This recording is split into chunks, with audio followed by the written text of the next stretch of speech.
Rees as our offensive coordinator. Tommy's a guy that we met a few years back, kept a relationship, watched him from afar as he had his success as a young coach. And then we were able to bring him in here last year. And really this last year spent with Tommy really solidified what I thought about him. We had a process with some really impressive candidates for this job, some smart people that we really enjoyed getting to know, but ultimately felt that Tommy was the right fit. As far as play calling, which I know you guys are going to ask, I'm going to call plays, and I reserve the right to change my mind. Okay? So excited to announce Tommy. He's ready for this. Been already a bunch of meetings with Tommy, with the offensive coaches. It feels like Tommy's got a really strong handle on this job, and I'm excited for him. So without further ado, Tommy Rees. No.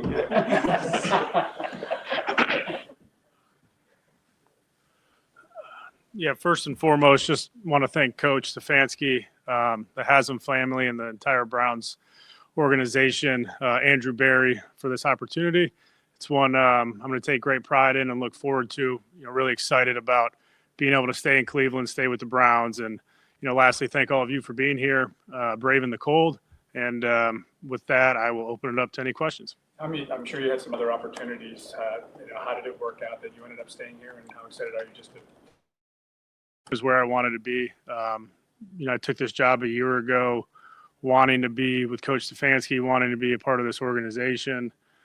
Obviously, the fan base, what this organization represents, the division we're in, all those things added up. So if this was going to be an opportunity for me, this was the one that I wanted to be a part of.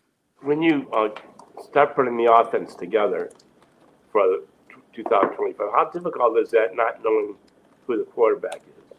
Yeah, I think you want to build an offense that has flexibility to be able to, cater to any quarterback's strengths. And that's what we're after here, and that's what we're trying to build. And, we have to be, malleable in our ability to shape the offense, to really highlight the strengths of that player. And, I know we're going to put a system together that's able to do that.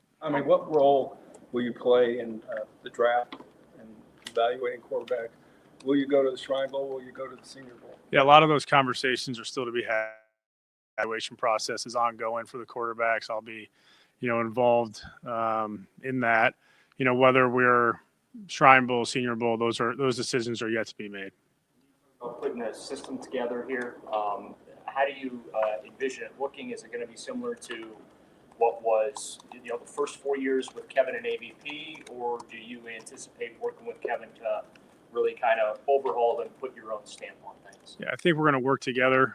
We want to have a system that is sound. We want to have a system that is explosive. But at the end of the day, we want a system that caters and really highlights our players' strengths. And so it's always going to be player-centric. It's always going to be in the front of the mind to make sure we're doing things that are sound football-wise. And then, how do we create opportunities for our players and our offense to be explosive? So, Tommy, when you say that, Kevin calling the plays?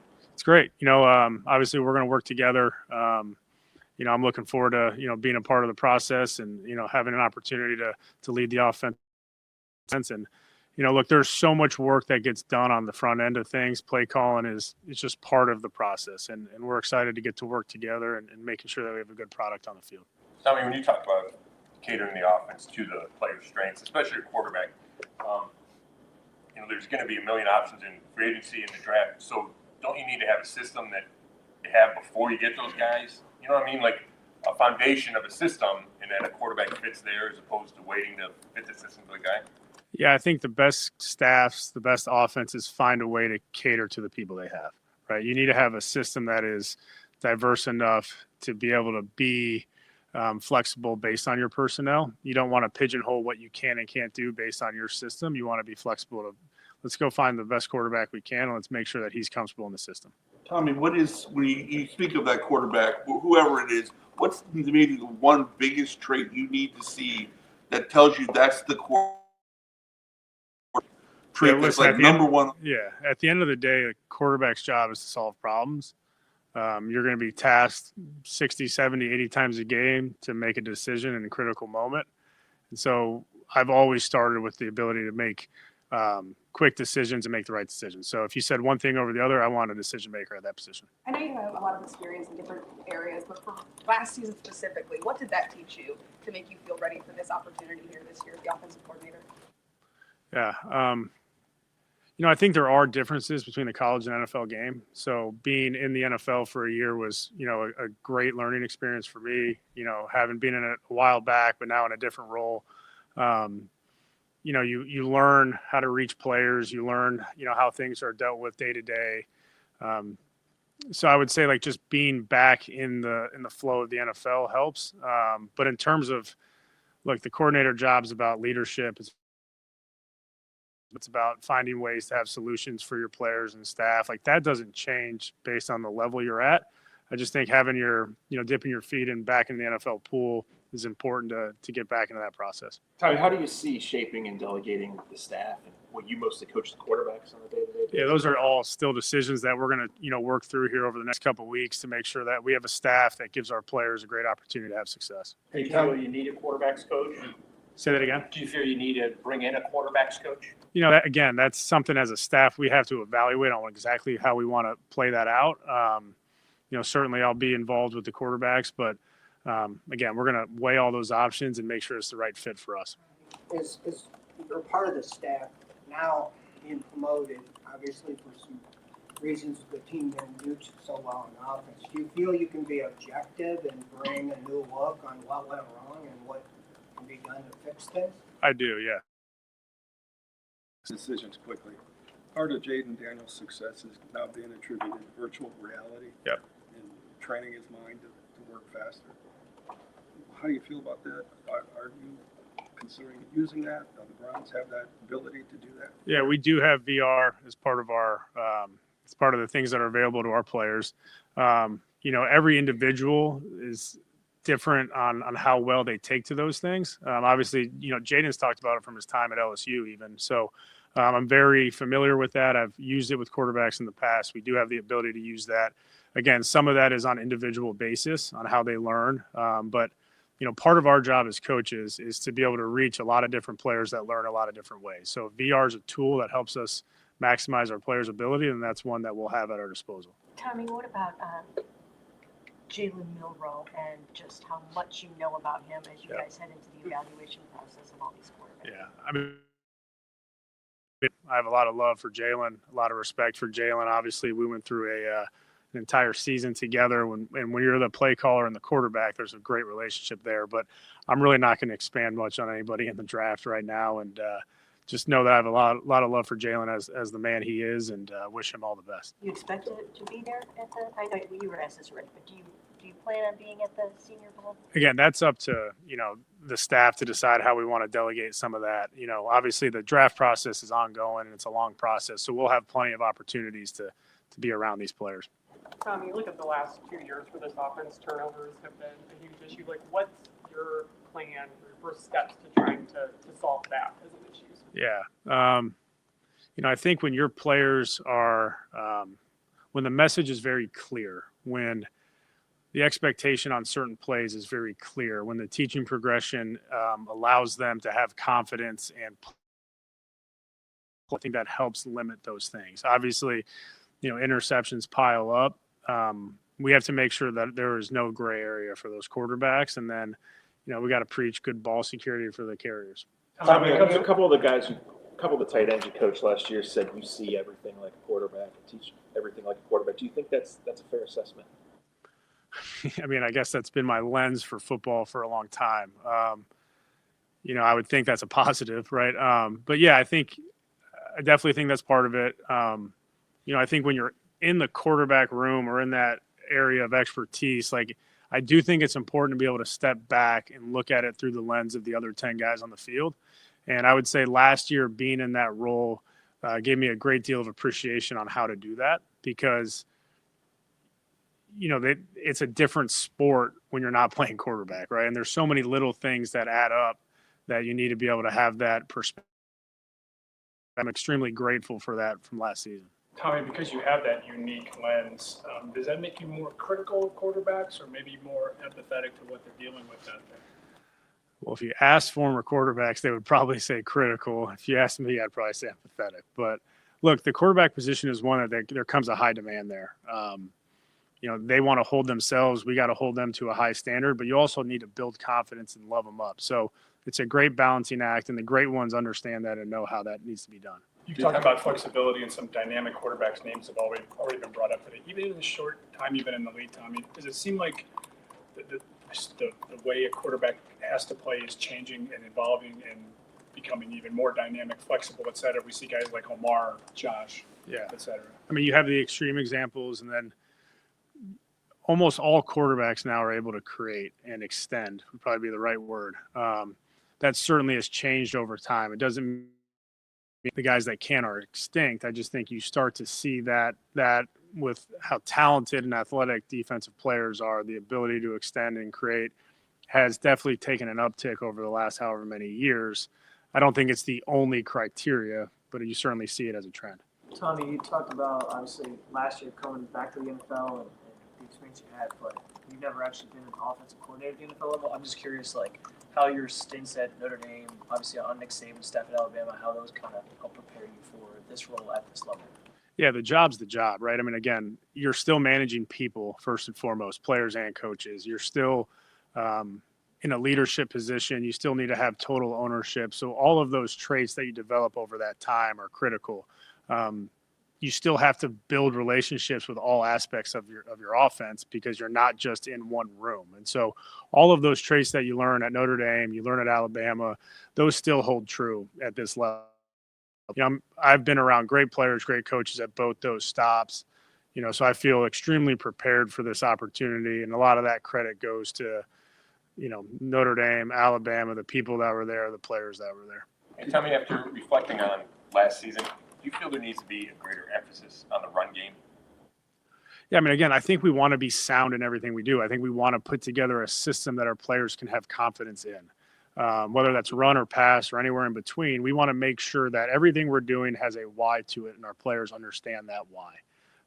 So to sit here and be critical, I just think we want to make sure that we're finding ways to give our players the best chance on the field every Sunday to win the game. And a lot of that comes back to the why of what we're doing. And did you know Mike Bloomgren before you got here, and what do you think he adds to the staff? Yeah, I mean, look, I've been with Bloom now for a couple of weeks. I think he's a great addition. I think he's a great offensive line coach and a great Bloom through reputation.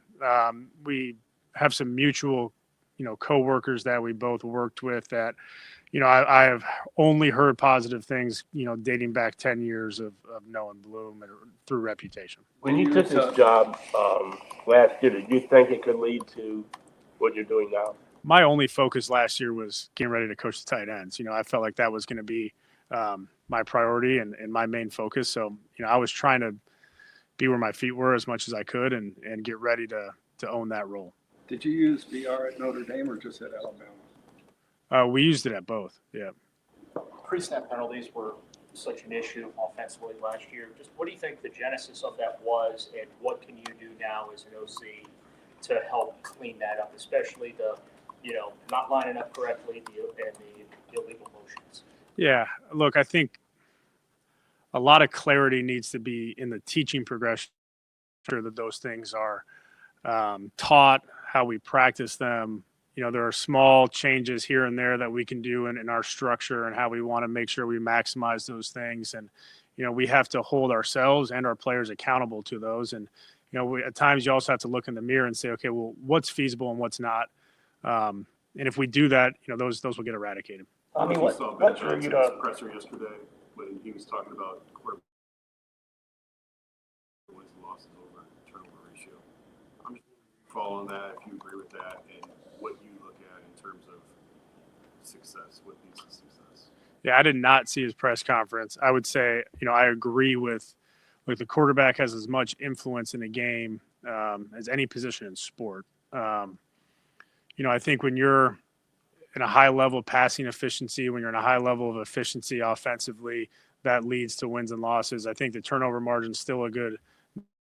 See the pass efficiency number in the NFL continue to be a good indicator for that, and obviously that's a big part of playing the quarterback position. What ultimately drew you to wanting to work with Kevin?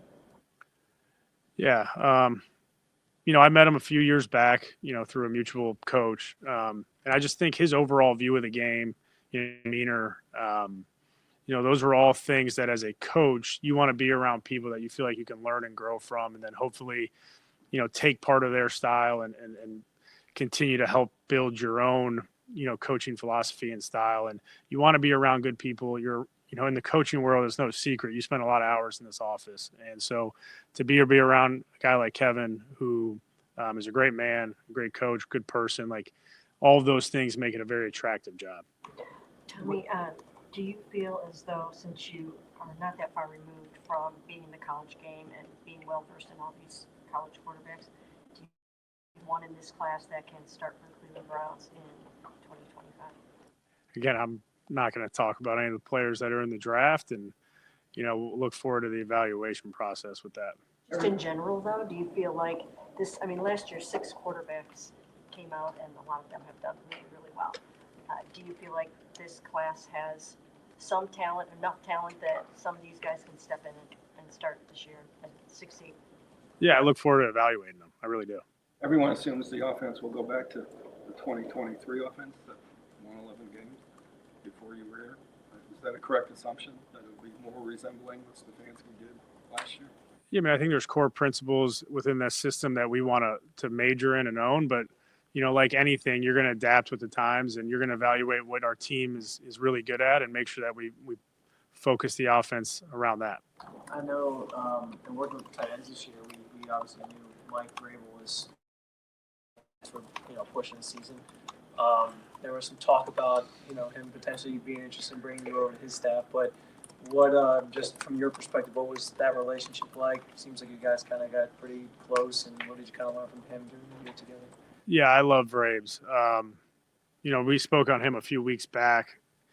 Just being able to be around a guy who's been a head coach, defensive side of the ball, has really spent so much of his life in the NFL. For me, offensive coach, never been a head coach, only spent a year previously in the NFL. So to be surrounded by somebody with all that experience was really beneficial, just learning kind of the ins and outs of this level, learning the ins and outs of this game. And then from a schematic standpoint, hearing him talk defensive football and how it impacts how we think offensively was great. As a coach, being able to see that side and be able to pull down those curtains and see how they think, can really make you better on the opposite side of the ball. Tommy, I know you talked a little bit to you, but along those lines, just coming in to this team and working with the tight ends where you're involved in so many different factors of the offense, like how much of a learning experience was that for you in your first year here? Yeah, it was great. I'll tell you a quick story. My brother played tight end growing up. Okay, I played quarterback.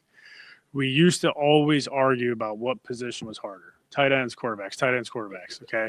On the field, I'll still, quarterback is still something I'm passionate about. But I remember texting my brother in the middle of training camp and being like, hey, I know this has been 20 years since we've argued about this, but I think you were onto something with the whole tight end conversation. So, like run, pass, protection, technique, like there's so much that goes into it. And when I'm talking about like when you remove yourself from the quarterback room and have to look at things through a different lens, I think it's so beneficial for somebody that's spent as much time around the quarterback position as I have, or as much time as a coordinator.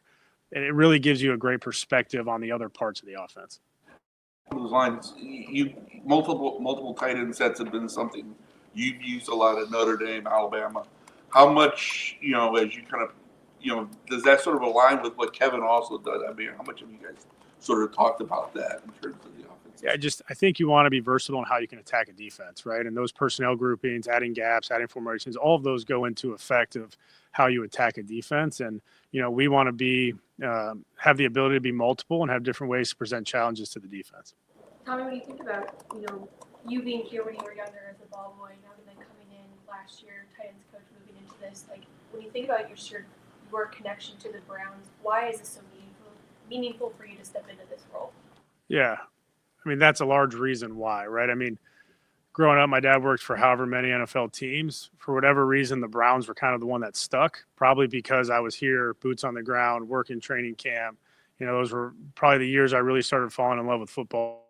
When I think about my early development in the game, my early love for the game, so many of those memories were surrounded by either being here or watching the Browns on Sunday from home. And so, it has come full circle. I haven't really had the time to like sit down and think about that, but I know it's one, just, speaking with my brother, speaking with my dad, like it is a pretty cool, story to, be able to say, okay, well, when you really fell in love with the game, it was in this building, it was watching these games, and now to be in the position I'm in is something I'm grateful for.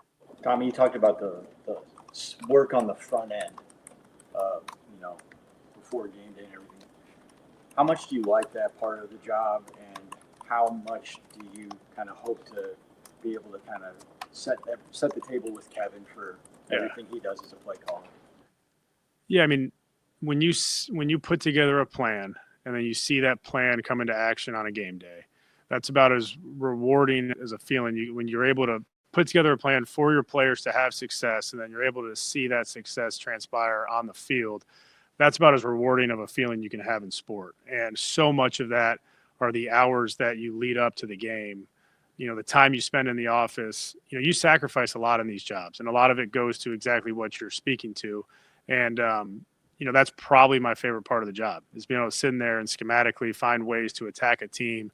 And then to be able to have that, come to life on game day, really brings a lot of hard work to life, and really brings, what you're trying to do is give your players the best opportunity to be successful. And when you can do that, it's really a gratifying experience. I know you don't want to get into specifics when it comes to maybe the quarterback plans going forward here, but the old adage, the old adage is you don't walk into a job without knowing exactly what you're walking into. Right. So do you at least have an idea of what that plan might be this offseason? Yeah, like I said here a little bit ago, I'm really excited to get to evaluating that and see what's out there. You say you and Kevin see the game like similarly? Yeah, I think we, have different experiences in the game. We've grown up in different systems of the game. I think, the core tenets of what we believe in, being sound and being explosive, those things are, both really important to us. But in terms of how you get there, we have similarities, but there's also going to be things that both of us see as new ways or different ways to accomplish those goals, which I think is something you want, right? You don't want everybody to have the same idea. I have a quote in my office says, "We're all think alike, no one thinks very much." And I think that's really important with a staff, that you're able to, feel like those guys have the autonomy to bring ideas to make the entire offense better. Why do you think you guys connected so quickly then? You know what I mean? It's not Yeah, I think there is I think we do see a lot of things in terms of what's important in the game of football. I just think I have a tremendous amount of respect for how he handles, his job, how he handles people. And that's something that, I wanted to be a part of. And, I think that's probably a two-way street. There's been, there's been such a vast difference between supposedly Kevin's old way of doing offense and then the new, more spread RPO stuff that you guys were trying to do at the outset last year. And now there's all kinds of talk about they're going back to Kevin Stefanski's old offense. Is there a way to marry those two things and to really incorporate all of those elements into an offense and yet still also have an identity? Yes, there is. There is definitely the ability to be multiple is something that we want. Now, what multiplicity looks like can look like a lot of different things to a defense while it stays very consistent for the offensive players. And so scheme, how you present it is what puts defense at a bind. And so there are aspects of scheme of things that have been done in the past, things that we did last year that are consistent, but how we present it presents the challenge for the defense. So the identity is in the scheme. The presentation is part of how we keep people off balance. Tommy, how is your general offensive philosophy? Is there a kind of a route to where that started, where you sort of first developed it? I mean, everybody says there's that, this person or that person. Right. Yeah. There's a lot of people. I would say when I was in 2016, I got the job in San Diego with the Chargers. I walked into that job thinking I had a pretty good grasp on football. I remember being completely blown away by the knowledge that the coaches had. And I would say that year, from just a schematic football standpoint, really changed the way I looked at the game. And Mike McCoy was our head coach. Ken Wisenhunt was our coordinator. Nick Sirianni was our wideout coach. Shane Steichen was our quarterback coach. there was a great staff of people around me that I really leaned into and learned from. And then, you add the stops along the way. I mean, certainly, being under Coach Saban and learning how he ran his program and how you do things day to day, how he looked at the game as a defensive coach, like the perspective I was able to gain from him was something I will value my entire life. And then I spent 9 years with Brian Kelly as a player and as a coach. So obviously there's things along the way that I picked up with him offensively. So I've been fortunate to be around a lot of great coaches, but I would point to the year in San Diego as one that really transformed the way I looked at football. Very good. Thank you, guys.